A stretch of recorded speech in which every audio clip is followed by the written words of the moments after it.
guys, welcome to the BFF Report. I'm your host, Mike B, aka Fony. Today, we're gonna be taking a look at a game called Shootmania Storm. It was released this week on Steam and various other distributors for just under $20 USD. Let's take a look. Now I have to admit, it was kind of amusing going back to figure out when it was the first time that I played Shootmania. And I went through my emails and I found my first registration email dated for like May or so of 2012. I thought that was kind of hilarious. Here we are, almost a year later, and the game is finally out. The only reason why I didn't do a BFF report almost a year ago was because I was like, you know what, they have kind of a simple concept here, and I'm fairly certain they're gonna stick to it, but just in case they add something, I'll go ahead and hold out until the release date in January. Well, that came and went because they had to push it back, so here we are, April, it is out, and on the surface, not much has really changed, to be honest. I mean, you have to realize, it's not a very in-depth first-person shooter type game. It doesn't have a single-player campaign. It doesn't even have headshots. When you go to customize your character,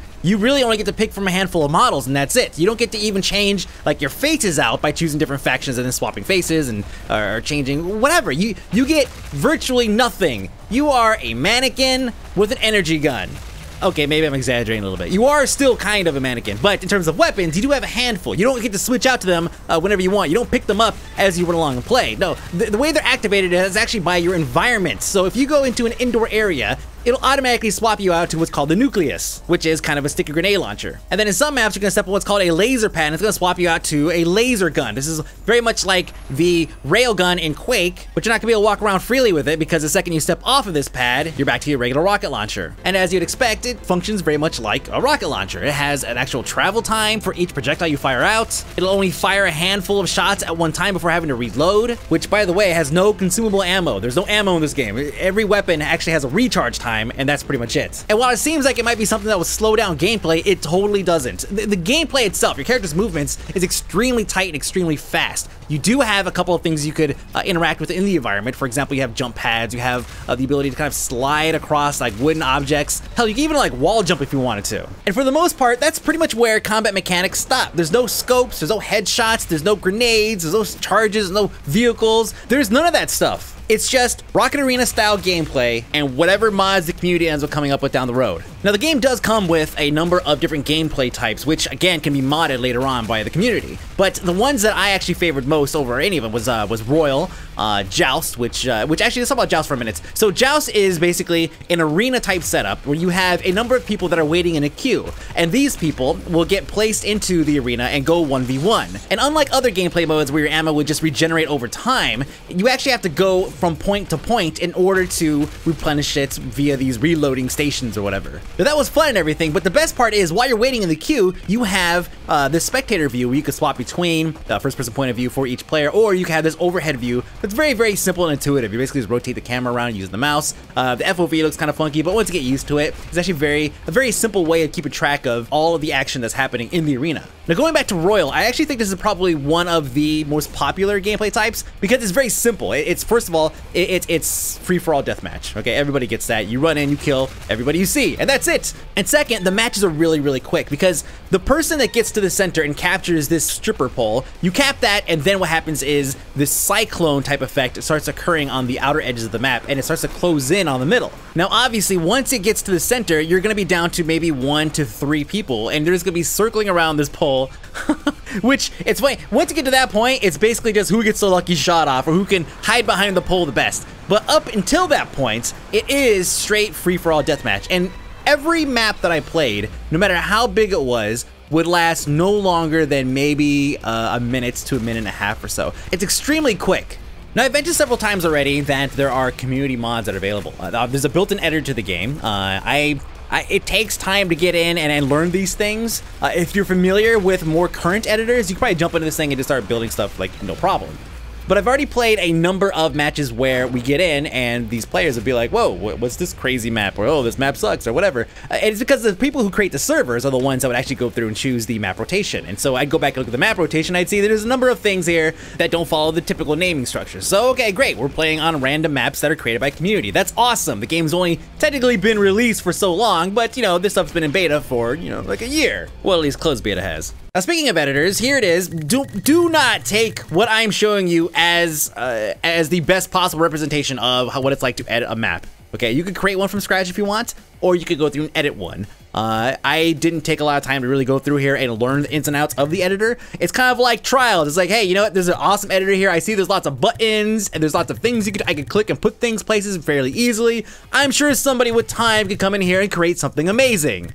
I'm not that person. But what I did figure out fairly quickly is if you want to learn how to maneuver in the game, it's very easy just to go through and place your little guy here. Just boop, place him here, and then jump into your amazing map. Look at this. Look at this. It's beautiful, right? And then go through and just maybe practice some of your moves, practice wall jumping and such. You know, so at least there's some kind of benefit, I suppose, to going through and creating your own personal obstacle course. Sure. Now, I mentioned before that the game is big on esports, hence the reason why the gameplay style and core mechanics are very simple. Because anybody that's watching is gonna understand that if Dude 1 is shooting at Dude 2 and hits him, that's bad for Dude 2. But the next thing they have, and this is, I think when I covered Team Fortress 2, I had a real hard on for this. They have a freaking awesome replay editor. So you can go through and you can watch a replay just like normal, right? Just watch the whole thing, move the camera around, person 1, person 2. And if you want to go through and like maybe, cast something and post it, sure, you could do that. Or if you want to get really creative, you can go through and actually edit the camera by adding keyframes. So edit camera placement. And have it automatically go through and swap out between certain points, whatever. You can even go through in the advanced editor and actually move in clips from, I guess, from other matches or something into it. And so you have the ability to basically move and edit clips. So you can almost make like a frag video or something all within the editor itself. And then, I mean, I don't even know if is there an option to like import like the shittiest dubstep music you can find to like sync to it? Because I'm sure if it's there, then boom, you're done. It's all inclusive package right there. But even though I realize this is a very specific area, right? I did have a blast going in here and editing, camera movements and all that stuff to kind of show off the like one kill that I got in like this one match. And it's like, yeah, I'm gonna put like 16 different edits on this one single kill and play it back in super slow motion so that I feel awesome about myself. I don't know. But overall, Shootmania really is it's a simple game that does what it does perfectly well. There are some elements here that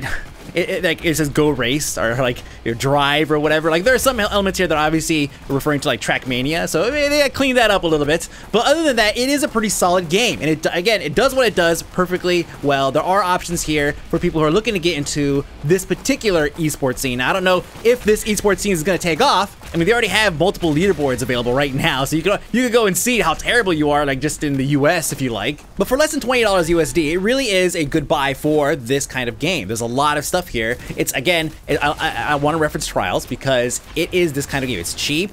You're gonna get tons of user-generated content and mods out of it. And it's one of those games that's easy to learn, difficult to master. But if I'm being honest, I know that $20 to a lot of gamers is $20 too much. We're so used to having free-to-play shooters that are widely available out here on the market that it's hard to buy into one for any amount of money. And that's, I gotta admit, that's the way the market's going. And with Shootmania having such a niche-style gameplay appealing to the niche gamer that's willing to spend more than $5 on a game, the only thing I can say is that I really hope their esports push takes off. All right, so that's pretty much it. Feel free to go check out the game for yourself. Keep in mind that it is a simple game. It doesn't mean it's not fun. I definitely thoroughly enjoyed playing it a year ago, 6 months ago, and now this week. It is a fun game if you're okay with, again, the simplistic core gameplay style. Now, on to what you guys were probably looking for, which is a Scarlet Blade BFF report. I'm not gonna do one. I tried twice. There's actually a gap in BFF reports that's like 2 weeks long about a month ago. That's when I was gonna do it. But I jumped in and played for several hours and I was so disappointed in the game, just overall. I trashed it. I was just like, I'm done, it's out.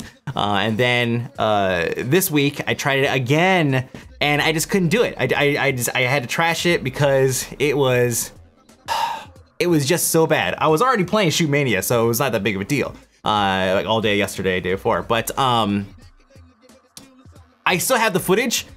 I'm debating on putting something together to show you how terrible an MMO can be. I've covered bad MMOs before on the BFF report, but this one is just, it